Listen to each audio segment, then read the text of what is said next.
Abe sat on a bald cypress knee, packing a fresh bowl of maple and rum tobacco in his pipe. Furtively, he eyed a fat bullfrog perched on a rotting log near the pond's shoreline. In return, the frog's lazy eyes watched Abe with little more than coy interest. But old Abe was no fool. Even if his mama had gotten him bored at night down in the bayou of Thibodeau, sure in the hells ain't been last night. That Babette was up to no good, and he gonna keep a sharp eyeball on him. Abe checked his wristwatch by the light of the moon. Old Abe wished that you could watch on over this here pond. Give yours truly one of them there vacations. But I'd be too afraid of something big and nasty done come up out of their waters to make a quick snack out of you. Abe suckled on the stem of his pipe. Course old Abe done given that some thought himself. Bet them legs there make a fine dish. You simmer down, you hear? Abe pulling your leg. Must be getting sensitive in your old age. Done gone and ate too many of them water roaches? Abe checked his watch again. 4:15 in the morning. Reckon now that old Abe been stood up. A man in circus-bright-colored clothing appeared. A big ol' orange-yellow sombrero tilted back on his head. Baggy white pants with yellow and blue pinstripes. And a frumpy knitted blouse with lace around the waist and neckline. You about 30 minutes late, Rayon de Bon? The man gave a half bow, nearly losing his sombrero in the process, the string catching around his lace-trimmed throat. 2 roads diverged in a wood, and I took the one less traveled by, and that has made all the difference. Don't be talking none of that crazy to me. Old Abe been out here all night talking to that fat old wabaron over here on that log. A sickly yellow ripple told him that the critter had gone on his way. I'm gonna eat that frog yet. Abe tapped ash from his pipe. You find about that fool who got himself through the portal? Things so desired do not fall from skies when asked. Yet, I man my station of persistent vigilance, and report when the skies do open wide. Bon rien, scat. Best you find what it is I desire, or old Abe he liable to find his boot up your ass. Now what is it that has you dragging old Abe out here for, Cinder boy? Much trouble has befallen the beauty who walks the night with grace of a star, and the heavens deem a champion so, and it has been placed upon me to make a remedy for these troubles. How you gonna do that? The sheriff's most splendid and wonderful wife, Miss Connie, suffers from a cruel fate afflicted to her mortal shell. But my people are of much prestige and in demand for what you may call pharmaceuticals. Abe took a long tug on his pipe. Old Abe's starting to get the feeling in his bones that your people are drug dealers from outer space. That about right? Such negative vibes we avoid, for it is harsh and stringent on the karma. It is only due to your fragile biology that prevents you from coexisting in peace with the elements of the universe. Abe took another long drag on his pipe. You get some magic potion for Miss Connie and mend that old girl all up, and you can sing song about it all you want. You done got that wild boy Bowden to do-si-do with this here plan? The sheriff is patiently waiting for my return. Then you get on with it. Cinder bowed again, and nearly lost his sombrero again before he waded off into the pond. A light as bright as a lapis lazuli stone formed a rippling ring in the center of the pond. Cinder descended, rather sunk below the surface, as if on an elevator. Muck cascaded over Cinder's head.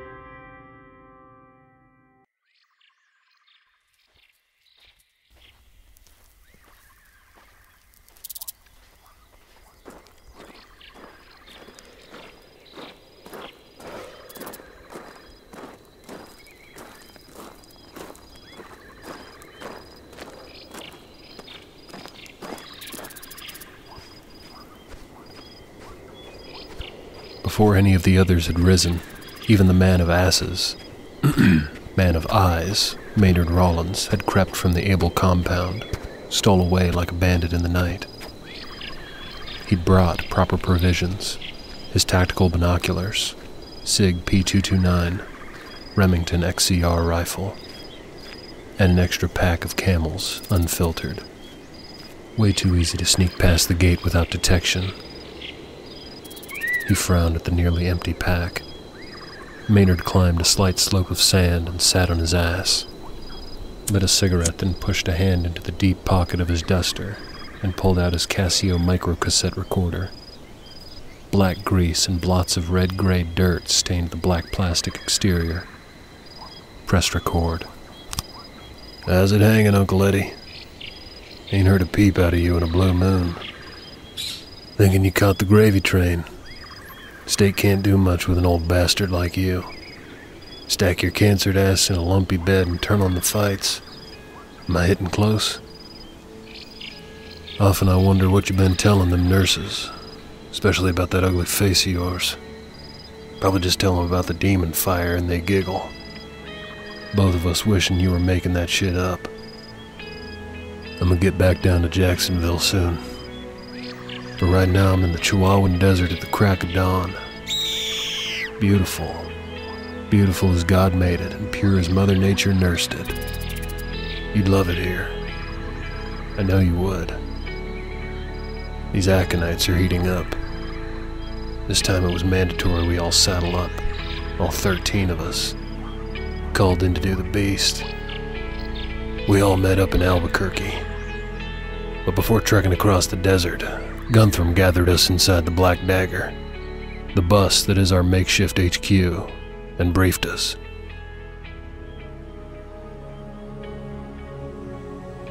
The Order of Able has seen little action as of late. Been over a decade since warriors from this faction have served in the UPC.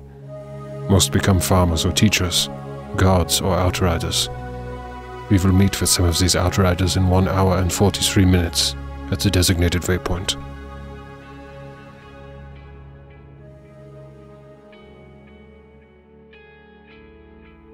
When we got to the waypoint, the outriders told me I couldn't bring my bike into the hallowed range.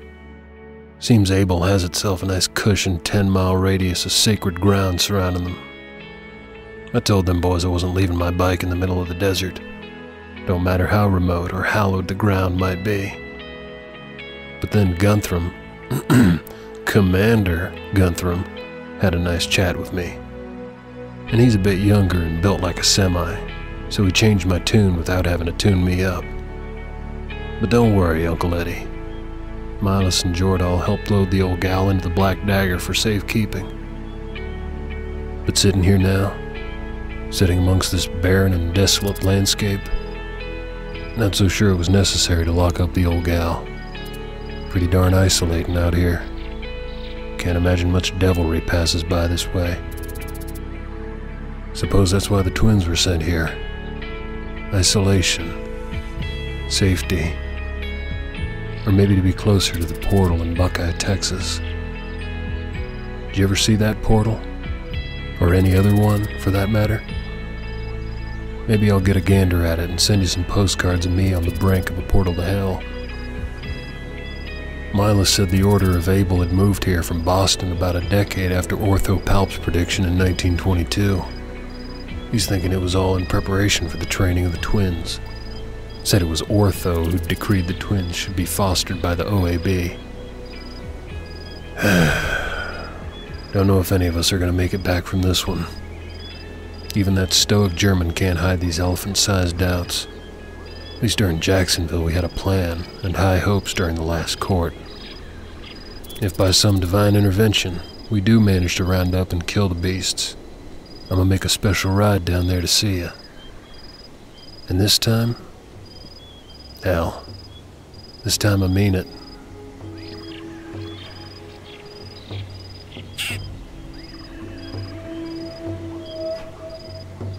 I know I've said this already, but the scenery is beautiful. Breathtaking, brother. A vast scattering of loyal cacti, like sentries across the expanse of scape. In these here modern times, their solemn post serves as a memorial only, not caring of who came or went, not knowing their purpose. Gone are the days where the sentinel cacti served as legend and myth, as brave frontiers. Used to be these cacti were a symbol of the savagely romanticized Old West, belonging to the Indians and outlaws and posse of Jesse James, the Earp brothers, Billy the Kid, and Doc Holliday. Distanced are the days of old when the good wore white and the bad wore black. Riley, Maynard considered the black shirt beneath his duster with the aconite flower insignia, and smirked. Cacti, especially the standing men sort, fetch a fine profit on the black market. Only know all this thanks to Milas, always privy with the local trivia and folklore. He said the Order's outriders often chased away would-be cacti bandits.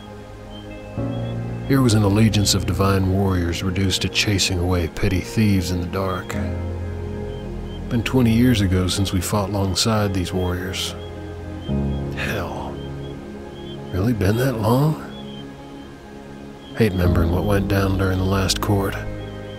Barely a full patch, my virgin ink barely dry.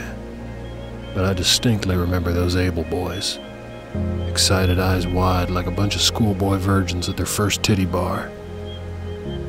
They came into the back alleys, gutters, and darkest corners of Jacksonville with their green leather, swords and crossbows and pinches of arcanium. Proudly died in those gutters and dark corners. I know. That ain't saying much, seeing that we lost a bunch of apostles too. Ortego and Sonny, and Danny, and Bly. Maynard pressed stop, then rewind. Play. That ain't saying much, seeing that we lost a bunch of apostles too. Stop. Record. Sometimes it ain't good to remember. Makes you wonder, don't it, Uncle Eddie? If these twin boys were supposed to be the bread and butter of the prophecies, why stow them off in a remote faction? Hide them from potential adversaries. A lot of good it did. Now one of them old boys is dead. Shattered duality. Maybe there's some larger divine plan at work in all this. Maynard spotted a moving critter, its knobby silhouette clipping the horizon of a steep slope. An armadillo. With its standoffish snarl and an armored shell, the critter prowled past, calloused eyes and a weathered head. Maynard could relate. Seems his kindred spirits were alive and well here. Idly, he'd been looking for his spirit guide for years. Nearly 2 decades ago when he first met Long Crow Daxon after fleeing Jacksonville. Long Crow was a genuine, authentic, 100% Coshado Indian. He kept true to his blood roots, but for him living in a single-wide trailer and being an American beer-guzzling fan of the Razorback football team, though he'd claimed that was because the Razorback was one of his spirit guides, and the beer on the reserve was high dollar and piss poor. Maynard had looked for what Long Crow had called the true spirits, only obtainable from the natural world, the animals, plants, the rocks and water, and even the wind. Right then, Maynard listened to the wind, leveled his gaze with the slow-pacing armadillo. The true spirits don't speak the common tongue of men, Long Crow had explained. They speak the tongue of the kindred spirits. Listen with the heart and the mind. Speak with the heart and the mind. But in all that time since first meeting Long Crow, Maynard hadn't received a single response from any of the so-called true spirits he'd reached out to. Maynard's heart was too hard and too cold, too bitter and too dark.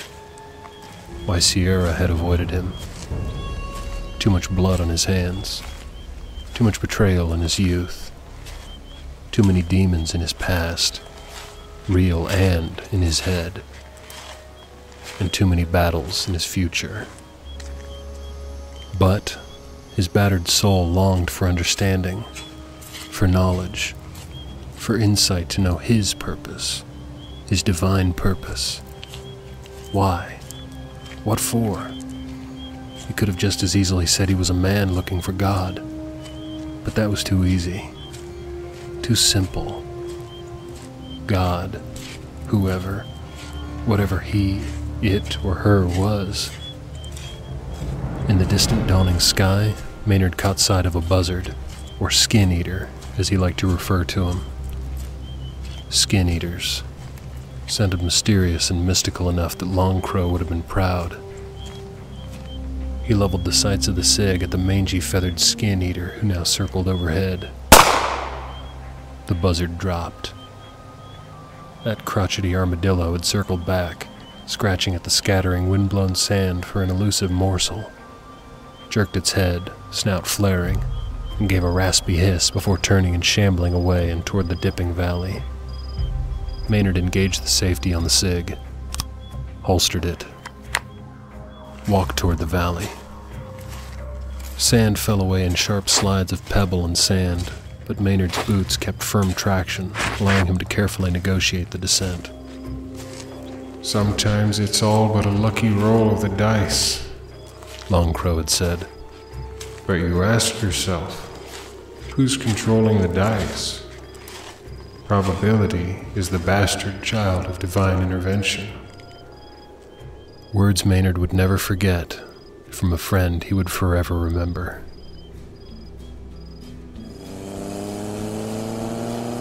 "5 years back, Maynard had found himself lost on a dark, desolate, and aimless ride through an endless rolling wall of gray, tarnished corn stalks, traveling barely paved roads, potholes deeper than moon craters. Only the shadows for company. 50 or so miles had passed before he spotted any semblance of life. Then again, one ragged scarecrow twisting in the night didn't really qualify as a sign of life. But just past that scarecrow was an old-fashioned tavern, a strange oasis of neon. Right there, middle of nowhere, cornfield, USA. Like a toy house dropped from the pocket of a giant and landed right there amongst the swaying stalks.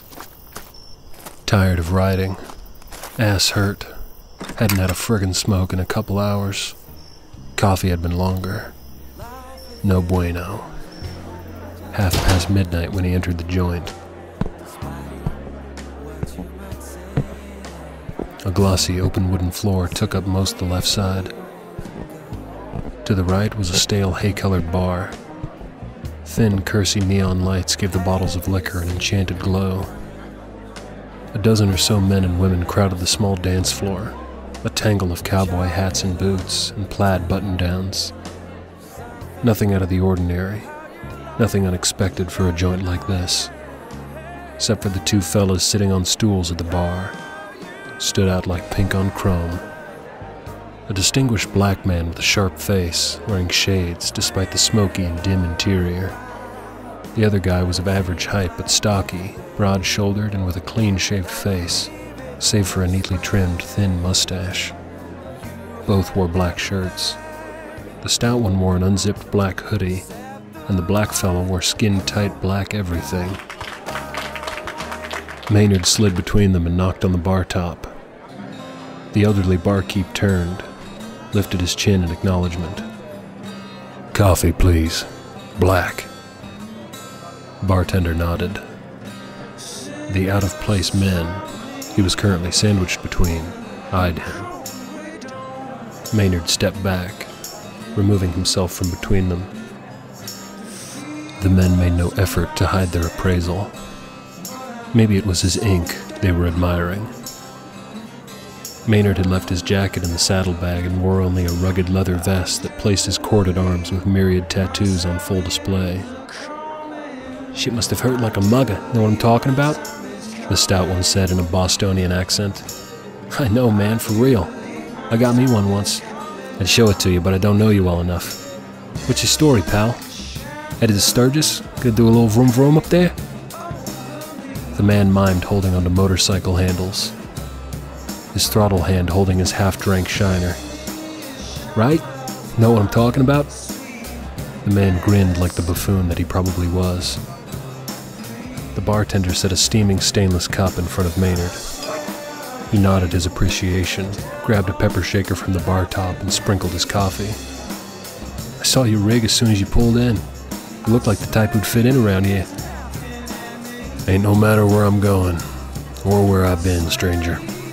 All that matters now is that I'd like to drink my coffee. Is that alright with you, brother? Apologies, it's this liquor. Turns me into a chatty Cathy. You know what I'm talking about? Sounds like a personal problem. Maynard turned with the intention of walking outside, lighting a smoke and drinking his coffee, and all amidst a cool but brisk night breeze. That's when the other man spoke. The man with the coffee is a long way from home, is he not? Maynard kept walking. Can't be a long way from home if you don't have a home. Then perhaps the apostle needs a home. Maynard turned. Alright, I made you fellas as soon as I walked in here, but I don't want any part of you boys or any of that paladin shit anymore. He eyed Milas. Know what I'm talking about? Of all the random taverns in all the world, the nomad happens to find the one that two holy warriors are patronizing? Long Crow's words echoed in his mind. He spoke them aloud. Probability is the bastard child of divine intervention, Maynard begrudgingly admitted. Makes sense. Us being divine agents. Know what I mean?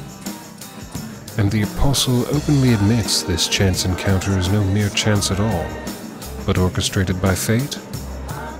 Alright, you got me. It's damn strange.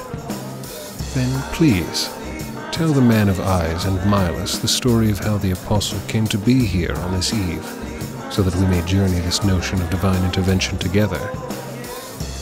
Only if you boys let me finish my coffee in peace. Coffee time is sacred to me. By all means. Maynard frowned. Fuck it. Downed the last of his coffee in one swallow. Sat at a nearby table. Milas took his mug of Shiner and joined Maynard at the table. His companion did the same.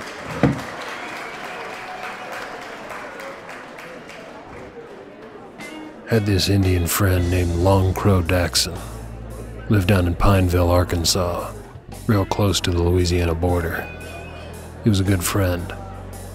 Wasn't no paladin himself, but he'd made a fine one if given the chance. Long Crow was an assistant football coach at Pineville High School and was mandated to teach at least one class, so he'd taken to teaching pre-statistics. But he'd tell me that all those numbers weren't random. He claimed that they were all divinely orchestrated, as if God was a computer geek who'd programmed all the world with absolute purpose. You fellows keep in mind that Long Crow was an alcoholic and smoked more pot than Bob Marley. Never would think an alcoholic pothead could teach me how to heal my soul, but that's just what he did. He talked about animals and their true spirits, and the language of the kindred plane. Language of true nature, the true common tongue. That's right. Maynard lifted his empty mug, eyeing the barkeep. More coffee, please. Animals got a mind of their own, unpredictable, and that's just their mind. Can't reckon what their spirit's like. True that. Just like Galus. Hate that fucking bird. Milas! Go ahead, sir. Please continue as you were, and forgive me. The barkeep brought the pot and refilled Maynard's mug. Whenever Long Crow would go down to the casino, he'd always keep Jojo, his pet rat, in his right pocket. And if he won good, then he'd stop by Kroger's on the way home and get Lucky Joe a half-pound of Havarti. Chugged half the scalding coffee down without a flinch. That rat outlived Long Crow, if only by 8 months. Maynard lit a cigarette. Nicotine kills you. Manny, you gotta smoke the wacky tobacco, and we cannot be soul brothers. Don't you want to be my soul brother in the high, high sky? But I gotta stay with it. Know when it's coming, old friend, I'd told him. Don't know what it is. But there's always another it, and it's always coming. Maynard's gaze drifted past his new friends and toward the front of the bar. He stared out the dirt-stained windows through the twisty web of neon. From the crawling darkness, ranks of dark corn waved ominously, like a legion of leering skeletons. You should try waiting for it while stoned to high heaven. Go ahead. Try it. I call this one Medusa's Kiss. Take a journey with the Gorgon. One of Longcrow's own funky backyard strains. But I didn't take that journey with the Gorgon. If I'd known what was coming, I would have done things differently. At the least, I would have joined my one and only friend, smoked that Gorgon bowl, then another, and then another, till we were soul brothers. Anyhow, 3 days later, some punk, strung out on God knows what, shot Longcrow dead in the Kroger parking lot, right there in Pineville, Arkansas, the town where he'd lived all his life. Shit. That's so awful. All he had on him was a 20 spot and a half-pound of deli-sliced Havarti cheese. And a fat, shaking pet rat still in his pocket. Never have figured out why the rodent was in the left pocket, though, when he'd always carried him in his right. Anyway, I rode my bike back to Pineville and took JoJo. The lucky rat made an easygoing riding companion for a good 8 months before he gave it up. Not even the temptation of Havarti could entice the rat to go another mile. So, I rode 200 miles back to Pineville, where I buried Lucky Joe in the cemetery, right next to Longcrow Daxon. In all those 8 months, riding together, eating together, I had talked to Lucky Joe, endlessly, but I'd never felt like the rodent was hearing me. Until that moment, sitting there by Longcrow and JoJo's gravesite, embracing Medusa's kiss. It was then I'd felt his spirit in the wind, felt surreal peace that unhinged my mind, let it open to possibilities. When I'd finally come out of the daze from my journey with the Gorgon, I had the strangest and strongest inclination to go for a ride. So I got on my bike and rode, until I found myself on a desolate Nebraskan highway. And I kept on riding. Then 8 miles back, what do I see? A sign for the Lucky Gorgon Tavern. I am Jordal, man of eyes. Maynard Rollins. He reached across the table and shook hands, first with Jordal, and then with Milas. Man of eyes, huh? What does the apostle find so comical? Just that you call yourself man of eyes, yet you wear dark glasses that hide your eyes. And the apostle finds this fact amusing? Ironic, more than amusing. Jordal tilted his head toward Milas, a silent signaling. Milas looked at Maynard. Let's see. You got the vision of a hawk and an innate skill for hand-to-hand combat. You use pressure points against your opponents, oftentimes to the point of unconsciousness. The fuck you know all that? From 1980 to 1992, you were an active member of the Apostles of Genesis of the Jacksonville, Florida chapter. There you participated in the underground street war known as the Last Court of Heaven and Hell, and you had 12 confirmed demon kills on your apostle dossier. Then, in 1992, the feds, including the FBI, DEA, ATF, and shadow agents of NIC, moved in covert operations with the purpose of dispersing the apostles. Apostles weren't dispersed. They were hunted down like mangy dogs, even by the New August Committee, the NAC, the fabled Majestic 12 of the supernatural world. Yes, all that demon fire piqued their interest. It was more like trapping lab mice rather than hunting down mangy dogs. Mind yourself, Boston boy. Good honest people died in that war. And that fire. Right, your girlfriend being one of those lost in the war. Or was she killed in the aftermath of what some call Duval's house cleaning? Maynard sipped his coffee. The feds were closing in on the city. You still had the blood and ash of demons on your hands. You blew clear out of Jacksonville, and for the last 16 or so years, you've lived the life of an asphalt ranger. A nomad, if you will. Maynard drank the last of his coffee. He looked at Jordal, then at Milas. Feel like you just went through my wife's panty drawer. You married? No, not the point. Milas lifted his chin, a look of aha light bulb epiphany. Violated. Right, sorry. Something I do. Kind of the lore master. Jordal grunted. Among other things. Maynard glared at the stout Bostonian. He was a little on the short side, but stacked with a thick yet compact torso. Contrastly, his green eyes were soft as wet lilies. Kid had the advantage of youth, but still, no contest. Be like picking on the schoolyard kid, the one that eats his snot and drools. Didn't take kindly to people broadcasting his business, and no one had ever done it so boldly. Is the apostle in, or is the apostle out? Divine intervention, Maynard thought wryly. Maybe this was the next phase of him finding his higher purpose. Too bad his divine potential didn't include him busting the Bostonian's lip wide open. We could call it demon fire cream. It'd be strawberry orange sherbet with chunks of ground up cinnamon bark, red hots, and some of those hot tamale candies. And we add a dash of cayenne. I really think I should call up Ben and Jerry with this one, don't you think? Tell them my idea and I'd sell them the recipe. Then I'd recycle the funds back into the Aconites, and B&J would even give us a free lifetime supply of demon cream. It's genius.